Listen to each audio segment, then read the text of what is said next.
Let's discuss Sri Lankan public sector's journey towards digitization. Think of an ideological world where people no longer wait in queues and government institutions are no longer paper-based, where collecting a new copy of your house plan or renewing your driving license does not demand your physical presence, where all government institutes are interconnected to accomplish a single workflow that does not deem the necessity of people visiting each place separately. In a nutshell, think of public sector workflows and functioning seamlessly towards common objectives. Well, right here, right now, we have the technology to make all of that happen, and we can achieve this within few years. Well, I'm not being too optimistic. Sri Lanka has the tech literacy to implement anything that is considered state-of-the-art. The technology of the mobile phone we use today is more sophisticated than what sent a man to the moon. And should we let that technology sit idle any further? Digitization is the answer, and Sri Lanka can easily ride the wave high, as software is a booming industry in the country, bringing over $1 billion into the economy every year.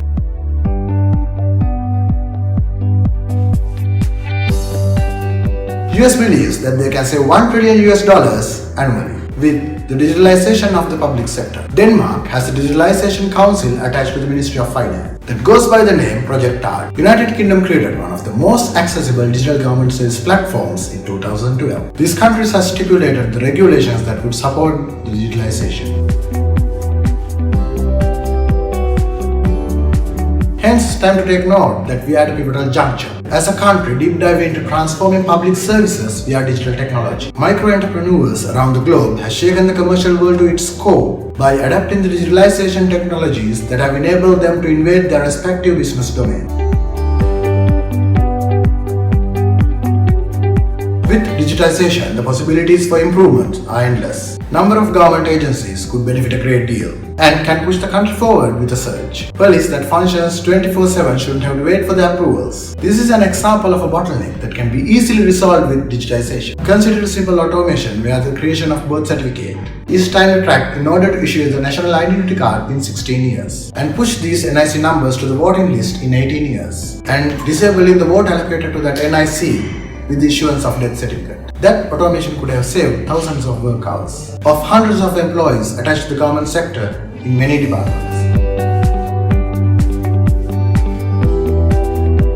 The gross domestic product of the country could be vastly improved if these are spent in queues and filling documents with redundant data contributed to the economy properly. The properly executed digitalization plan has the power to send Sri Lanka from a developing country to a developed country in a very short span of time. People can achieve more with their working windows if the public sector provides them the platforms to be more effective, and that will definitely be reflected in country's GDP.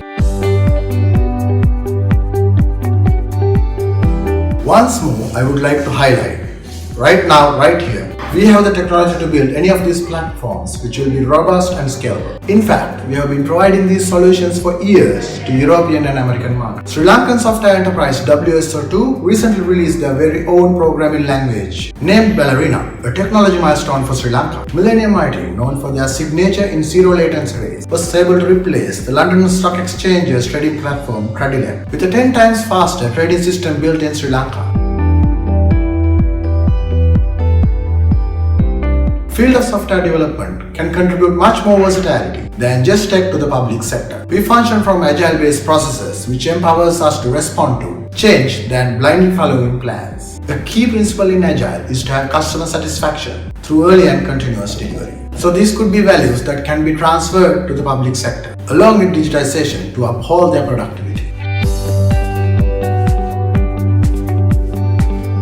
As virtually we all can be at the same time, at the same place, an assertive mind could see how digitization could stipulate pure democracy by eliminating the need for representative democracy. I'm going too far? Well, technology is for dreamers.